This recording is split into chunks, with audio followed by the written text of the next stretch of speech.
Hello friends, मैं हूँ fact भाई और आज मैं आपको एक ऐसे बेगुनाह के बारे में बताऊंगा जो बिना कुछ जुर्म किए जेल में सड़ सड़ कर चक्की पीसते पीसते करोड़पति बन गया। हाँ, जेल की कसम, करोड़पति बन गया। यही नहीं, क्या आपको पता है मोहम्मद अली के एक अच्छे दोस्त जो उन्हीं की तरह अमेरिका के एक जाने माने बॉक्सर थे, उन्हें भी जेल के इस सलाखों के पीछे घसीटा गया था, वो भी सिर्फ और सिर्फ एक चीज की वजह से, रेसिज्म। हाँ, पुलिस ने किया जातिवाद। और शायद ये जानकर आप दोबारा कभी 100 नंबर डायल करके पुलिस को नहीं बुलाओगे, क्योंकि जब एक आदमी ने एक औरत की दर्द भरी पुकार सुनकर पुलिस को मदद करने के लिए बुलाया तो पुलिस ने इस मासूम बंदे को थैंक यू शुक्रिया बोलने की जगह इसी के हाथों में हथकड़ी पहना दी। मतलब भाई क्या हो रहा है? क्यों इन बेगुनाहों को जबरदस्ती 30-40 साल तक जेल में कैद किया जा रहा है, वो भी तब जब वो बिल्कुल बेगुनाह है? न्याय चाहते हैं ना? तो चलिए न्याय दिलाने के लिए शुरू करते हैं हमारा आज का video. Title 6 people found not guilty after serving life sentence।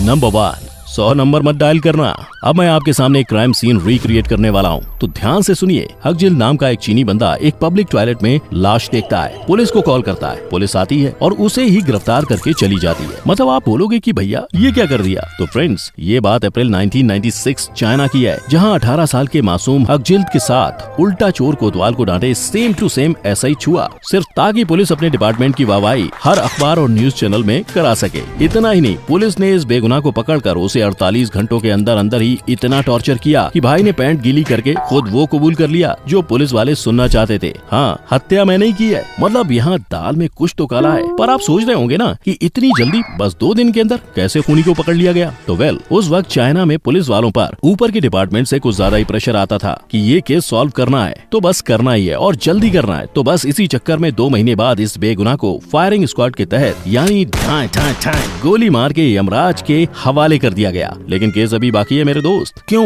अब सब कुछ भूल भाल जाने के 9 साल बाद असली किलर अपने आप सामने आता है, अपने गुनाहों को कबूल करने। सीरियल किलर जाओ जिहोंग ये कबूल करता है कि उसने ही उस लड़की का कत्ल किया है। पर यार अब क्या फायदा? हकजित की मौत का असली गुनहगार तो साला चाइना की पुलिस ही थी, जिसने बिना कुछ जांच तहकीकात किए सीधा हकजित को दोषी करार दे दिया। अब इतनी बड़ी मिस्टेक के बाद चाइना वालों ने हकजित के माँ बाप को उनके बेटे की मौत का मुआवजा तो दिया, लेकिन इसका क्या फायदा? भलाई का तो सारा जमाना ही नहीं रहा। आज किसी की मदद करने से पहले 100 बार क्या 1000 बार सोचना पड़ेगा। नंबर 2, बेगुनाही का रिकॉर्ड। दोस्तों, ये रिकी जैक्सन है, जिसे कुछ न करने पर भी अपनी जिंदगी के 14,178 दिन यानी 39 साल की अपनी आधे से ज्यादा जिंदगी जेल में बितानी पड़ी। यही नहीं, ये अमेरिका के इतिहास में अब तक जेल में एक बेगुनाह सबसे ज्यादा साल रहने का रिकॉर्ड भी बना चुका है। दरअसल 1975 में ओहियो में रहने वाले 18 साल के रिकी जब पढ़ाई लिखाई करके कुछ बड़ा बनने का सपना देख रहे थे, तब वहीं पर इनके सारे सपनों को पुलिस ने चकनाचूर कर दिया। क्यों? क्योंकि किसी हैरोल्ड फ्रैंक्स नाम के भाई की हत्या करने के तहत पुलिस ने जैक्सन को उनके 2 दोस्त विले और रॉनी ब्रिजमैन के साथ जेल की हवा खाने फेंक दिया। लेकिन इंटरेस्टिंगली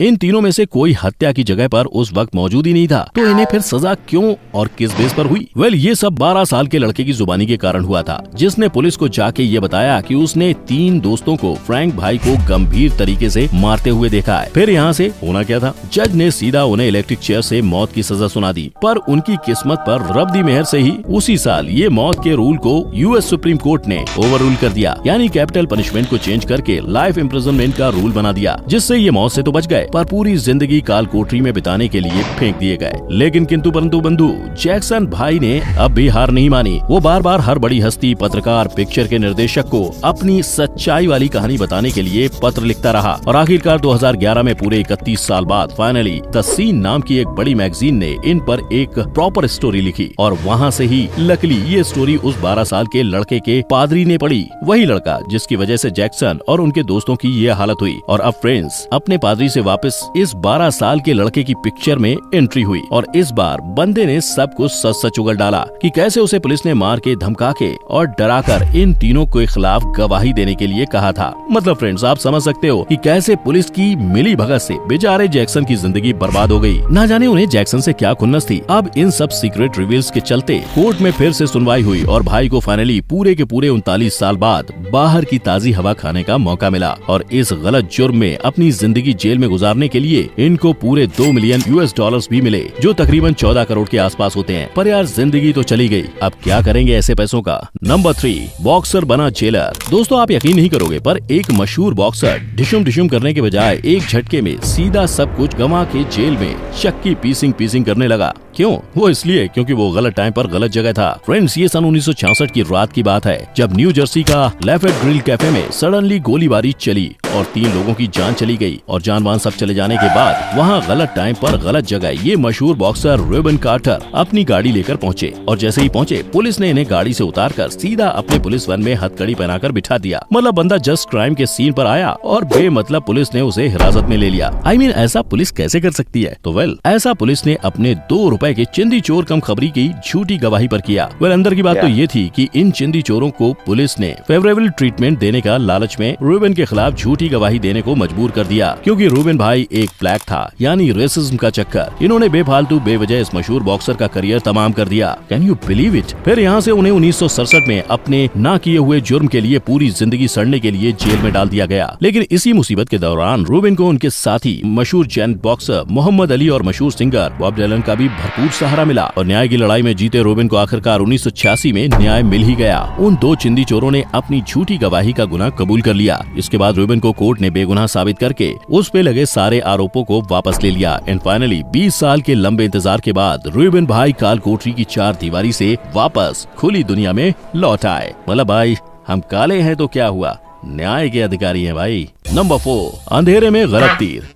एक दिन एलन नॉर्थरॉप और लैरी डेविस नाम के 2 दोस्त हंस हंस के मजे से होटल में पूल खेल रहे थे और अचानक से पुलिस ने आके उन्हें गिरफ्तार कर लिया। मतलब कि ऐसा क्या कर दिया उन दोनों ने कि उन पर ऐसी मुसीबत बन पड़ी? तो ये बात जनवरी 1993 वॉशिंगटन की है, क्लार्क काउंटी की, जहां एक महिला को उसकी आंखों पर एक काली अंधेरी गहरी पट्टी बांधकर 2 बंदों ने सेक्सुअली असॉल्ट किया। जिसके बाद तहकीकात करने पर ये महिला, जो कि ब्लाइंड फोल्ड थी, उसने असॉल्टर्स के स्क्रैचेस बनवाए। मतलब ब्लाइंड फोल्ड होने के बाद भी इस महिला ने आखिरकार ऐसा क्या डिस्क्रिप्शन दिया कि गुनहगारों के स्केच बन गए? तो मैं बताता हूँ। ब्लाइंड फोल्ड होने के कारण ये महिला सिर्फ और सिर्फ 2 बंदों के बालों को ही देख पाई, जहाँ एक के काले और दूसरे के गोरे थे। अब पुलिस इसकी स्केच के आधार पर एक काले और एक गोरे बाल वाले आदमियों की तलाश करने निकल पड़ी और तभी एलन नॉर्थरॉप और लैरी डेविस को अपने बदनसीब बालों के कारण पुलिस का शिकार होना पड़ा। इतना ही नहीं, जब इन दोनों को उस ब्लाइंड फोल्ड वाली महिला से मिलवाया गया तो महिला ने तुरंत इन पर उंगली ठोक के कह दिया, यही दोनों वो जल्लाद थे जिन्होंने मेरी इज्जत लूटी, जिससे इन दोनों को 23 साल और 6 महीने के लिए काल कोठरी में चक्की पीसने की सजा सुनाई गई। मतलब भाई, अब आप ही सोचो, कहाँ पूल के डंडे से बॉल को मार रहे थे और वहीं पुलिस आके इन्हें अपने डंडे से मारने लग गई। लेकिन जब साला कोई गुनाह किया ही नहीं तो बेफालतू की सजा क्यों भुगते? तो बस अपनी इसी बेगुनाही को साबित करने के लिए सन 2000 में इन्होंने इनोसेंस प्रोजेक्ट नाम के एनजीओ, जो बेगुनाहों की बेगुनाही साबित करने के लिए काम करती है, उनको चिट्ठियां लिखनी शुरू की, जिसका जवाब उन्हें पूरे 6 साल बाद मिला। फिर यहाँ से इनोसेंस प्रोजेक्ट ने कमर कस ली कि कैसे भी करके ये दोनों को बेगुनाह साबित करना है और ये करने के लिए उन्होंने तुरंत ही डीएनए टेस्ट की मांग की, जिससे केस का दूध और पानी का पानी हो जाए। एंड फाइनली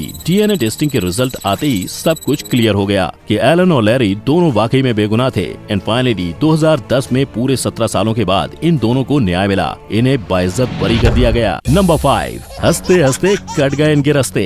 आज हम हमारे आखिरी शख्स जो एर्डे के बारे में बात करेंगे, जो यार खुशी खुशी हंसते हंसते जानलेवा जहरीली गैसों से भरे गैस चैम्बर में कदम रखकर हंसी के साथ दुनिया को अलविदा कह गया। मतलब कौन है ये आदमी जिसने इतनी खुशी से मौत को गले लगा लिया, वो भी तब जब इसका कोई कसूर ही नहीं था? तो फ्रेंड्स, ये बात 15 अगस्त 1936 कोलोराडो की है, जहाँ पर 23 साल का जो दिमाग से 4 साल के बच्चे की तरह ही कमजोर था, उसे एक बड़े ही संगीन जुर्म में पुलिस ने गिरफ्तार कर लिया। क्यों? क्योंकि उस पर एक 15 साल की लड़की के कत्ल और उसकी 12 साल की बहन को बहुत ही गंभीर तरीके से मारने का आरोप था। अब आप सोच रहे होंगे कि भाई दिमाग से तो पैदल था, तो ऐसा गंभीर काम कैसे कर सकता है? क्योंकि ये भाई अगले ही दिन मर्डर सीन के पास मंडराता हुआ नजर आया, जिससे पुलिस ने उसे शक के दायरे में गिरफ्तार कर लिया। इतना ही नहीं, पुलिस वालों ने इसकी दिमागी हालत का गलत फायदा उठाकर एक कोरे कागज पर उसका अंगूठा लेके उस पे अपना कबूलनामा तक छाप दिया। लेकिन ट्विस्ट तो तब आता है जब पुलिस वाले इसके साथ और एक इंसान को पकड़ते हैं, जो तो भाई जोर जोर से कबूल भी कर रहा था कि मैंने ही ये जुर्म किया है। तो अब जब ये साबित हो गया कि गुनाह करने वाला कोई और ही था,